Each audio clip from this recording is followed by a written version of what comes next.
नमस्कार मंडळी, श्री स्वामी समर्थ. स्वागत आहे तुमचं माझ्या यूट्यूब चॅनलवरती. आजचा दिवस तुम्हा सर्वांना खूप छान सुखाचा समाधानाचा जाऊ देत हीच मी स्वामींच्या चरणी प्रार्थना करते आणि आजच्या या नवीन व्हिडिओला सुरुवात करते. पण त्या अगोदर तुम्ही माझ्या चॅनलवरती जर नवीन असाल तर चॅनलला पण लगेच सबस्क्राईब करा आणि कमेंटमध्ये श्री स्वामी समर्थ लिहायला अजिबात विसरू. आज 17 एप्रिल वार शुक्रवार आणि आजचा दिवस आहे चैत्र अमावस्या. प्रत्येक महिन्यात अमावस्या येते, पण प्रत्येक अमावस्येचं महत्त्व वेगळं असतं आणि त्यातही चैत्र महिन्यात येणारी अमावस्या विशेष मानली जाते. कारण चैत्र महिना स्वतःच खूप शुभ आणि पवित्र मानला जातो आणि याच महिन्यात आपण चैत्र नवरात्री साजरी करतो. त्यामुळे या अमावस्येला एक वेगळीच आध्यात्मिक ऊर्जा आणि महत्त्व प्राप्त होतं. चैत्र अमावस्येचा दिवस पितरांच्या स्मरणासाठी, त्यांच्या आशीर्वादासाठी आणि पितृदोषातून मुक्त होण्यासाठी अत्यंत महत्त्वाचा मानला जातो.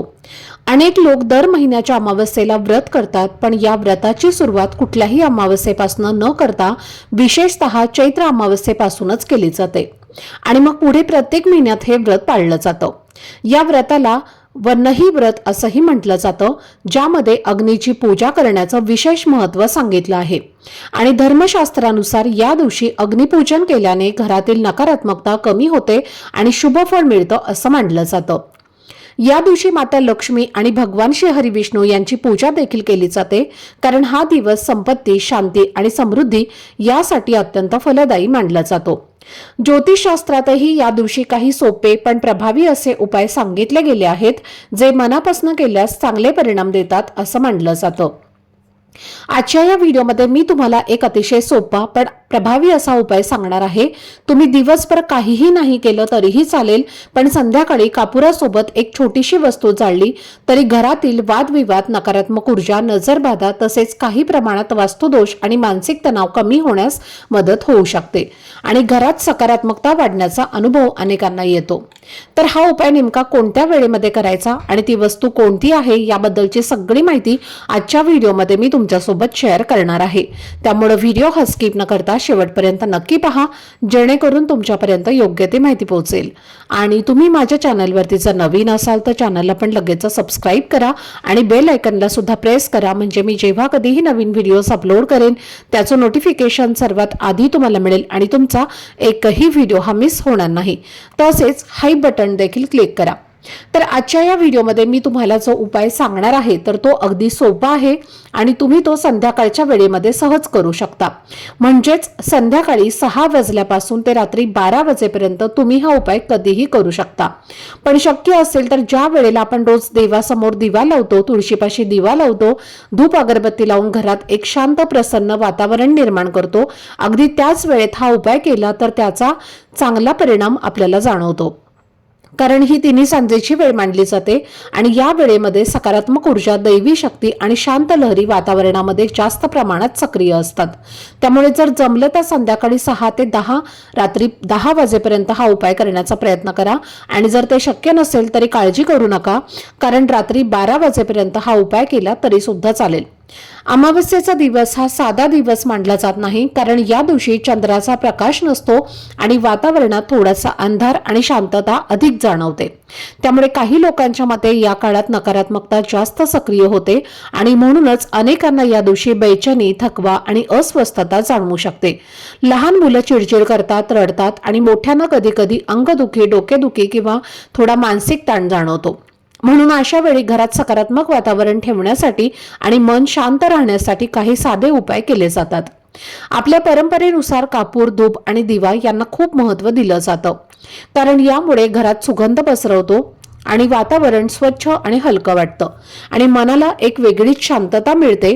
म्हणूनच देवाची आरती करताना कापूर लावण्याची पद्धत आहे आणि असा विश्वास आहे की त्यामुळे घरातील नकारात्मकता कमी होऊन सकारात्मकता वाढते आणि घरात आनंदाचं वातावरण निर्माण होतं.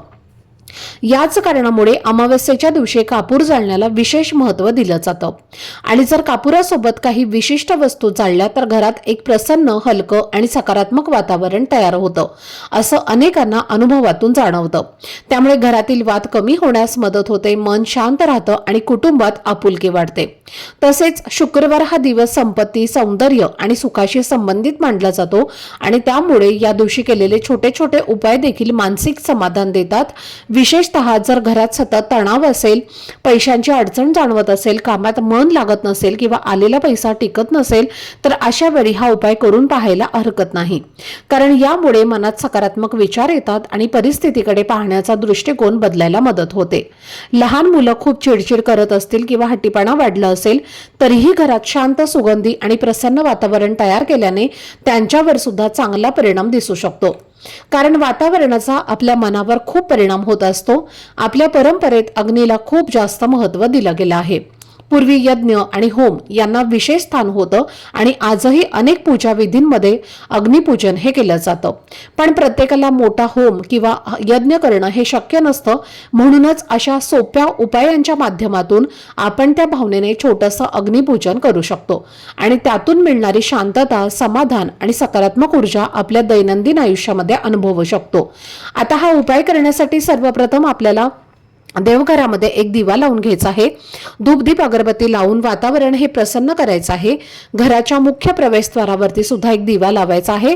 जेव्हा तुम्ही बाहेरून घरामध्ये प्रवेश करता तेव्हा जी तुमची उजवी साईड असते त्या साईडला दक्षिण दिशेकडे दिव्याची वात करून हा दिवा तुम्हाला लावायचा आहे.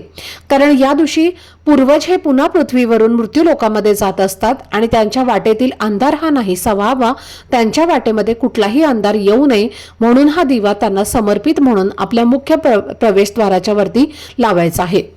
ज्या घरामध्ये प्रत्येक अमावस्येला पितरांसाठी मुख्य दरवाजावरती हा दिवा लावला जातो त्या घरामध्ये पितृदोष हा नावाला सुद्धा उरत नाही. आणि त्यानंतर तुम्हाला हा उपाय करायला सुरुवात करायची आहे. आता उपाय करण्यासाठी तुम्हाला एक कापूर जाळण्याचं भांडं घ्यायचं आहे किंवा मातीची तुम्ही मोठी पंती घेतली तरी सुद्धा चालेल.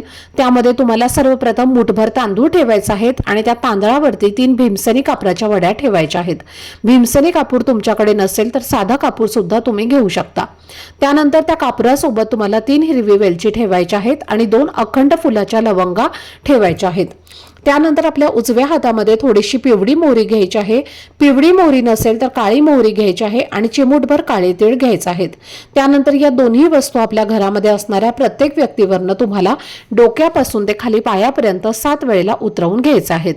खास करून घरातील लहान मुलांवरनं, त्याचबरोबर घरात एखादी आजारी व्यक्ती असेल तर आजारी व्यक्तीवरनं सुद्धा उतरवून घ्यायचे आहेत. किंवा घरातील एखादी व्यक्ती सतत चिडचिड करत असेल तर त्या व्यक्तीवरून सुद्धा उतरवून घ्यायचे आहेत. कारण या दोन्ही वस्तू नकारात्मकता, नजरबाधा, नजरदोष दूर करण्यासाठी खूप प्रभावी असतात. आणि त्यानंतर या दोन्ही वस्तू ज्या कापूर जाळण्याच्या भांड्यामध्ये तुम्ही कापूर घेतलेला आहे, लवंग घेतलेला आहे, तर त्यासोबत या दोन्ही वस्तू तुम्हाला टाकून द्यायच्या आहेत. आता प्रत्येक व्यक्तीसाठी वेगवेगळ्या तुम्हाला वस्तू घेण्याची गरज नाही.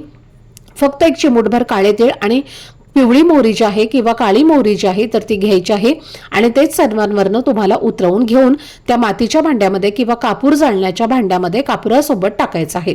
त्यानंतर हा कापूर जो आहे तर तो देवघरासमोर प्रज्वलित करायचा आहे.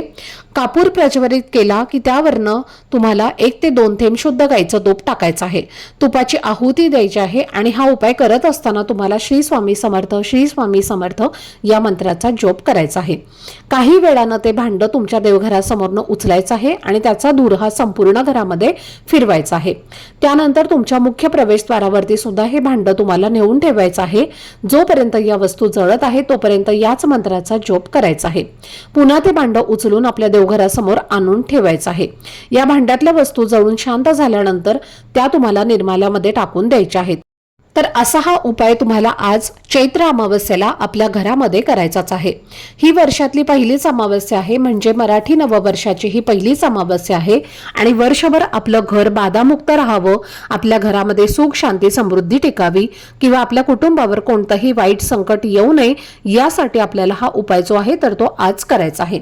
त्याचबरोबर आज संध्याकाळी पिंपळाच्या झाडाखाली मोहरीच्या तेलाचा दिवा तुम्ही आवर्जून लावा. कारण या झाडामध्ये पितृवास करतात आणि माता लक्ष्मीचा वास या झाडामध्ये असतो. पिंपळ वृक्षाला अतिशय पवित्र वृक्ष म्हणून ओळखलं जातं आणि म्हणून या झाडापाशी संध्याकाळी दिवा लावून ओम पितृभ्य नमः या मंत्राचा जप करावा. चुकूनही या झाडाला स्पर्श होणार नाही अशा पद्धतीने हा दिवा तुम्हाला लावायचा आहे आणि या वृक्षाला 7 प्रदक्षिणा तुम्हाला करायच्या आहेत. त्यामुळे आपल्याला प्रत्येक कामामध्ये यश मिळतं, अडलेली कामं पूर्ण होतात, पितरांचा आशीर्वाद हा प्राप्त होतो आणि म्हणून हा एक उपाय सुद्धा तुम्ही करायचा आहे. त्याचबरोबर जर तुम्हाला वारंवार आर्थिक समस्या येत असतील, आर्थिक तंगी जर दूर करायची असेल, तर यासाठी तुम्हाला बघा आज योगायोगाने अमावस्या शुक्रवारी आलेली आहे. तर तुम्हाला एक गुलाबाचं फूल आणायचं आहे आणि त्या गुलाबाच्या फुलाजवळ तुम्हाला 2 कापराच्या वड्या ठेवायच्या आहेत आणि या गुलाबाच्या फुलामध्ये तुम्हाला हा कापूर ठेवून तो प्रज्वलित करायचा आहे आणि त्याचा धूर हा संपूर्ण घरामध्ये फिरवायचा आहे. त्यानंतर गुलाबाचं फूल राहणार आहे तर ते तुम्ही माता दुर्गा किंवा माता लक्ष्मीच्या मंदिरामध्ये जाऊन ठेवू शकता किंवा वाहत्या पाण्यामध्ये विसर्जित करायचा आहे. हा उपाय केल्याने घरातील आर्थिक चणचण जी आहे तर ती दूर होते. त्याचबरोबर घरातील वास्तुदोष, ग्रहदोष दूर होण्यासाठी आपल्या घरातील प्रत्येक कोपऱ्यामध्ये कापराच्या वड्या ठेवायच्या आहेत. काही दिवसानंतर त्या कापराच्या वड्या विरघळून जातात आणि त्यानंतर तुम्ही पुन्हा कापूर हा ठेवू शकता, म्हणजेच नवीन कापूर ठेवू शकता. सलग काही दिवस हा उपाय जर तुम्ही केला तर घरात सुख, शांती, समृद्धी आणि प्रसन्न वातावरण तुम्हाला अनुभवायला मिळेल. कारण या उपायाने घरातील वास्तुदोष, ग्रहदोष हा दूर होतो. तर हे काही अतिशय प्रभावी आणि सात्विक उपाय जे आहेत तर ते तुम्हाला आज चैत्र अमावस्येला करायचे आहेत. तर ही अत्यंत महत्त्वाची माहिती मला तुमच्यापर्यंत शेअर करायची होती. आजचा हा व्हिडिओ जर तुम्हाला आवडला असेल तर व्हिडिओला लाईक करा, चॅनलवरती नवीन असाल तर चॅनलला सबस्क्राईब करा आणि हा व्हिडिओ आपल्या मित्रपरिवारासोबत जास्तीत जास्त शेअर करा. चला तर मग भेटूया पुढच्या नवीन व्हिडिओमध्ये. तोपर्यंत सर्वांना श्री स्वामी समर्थ. धन्यवाद.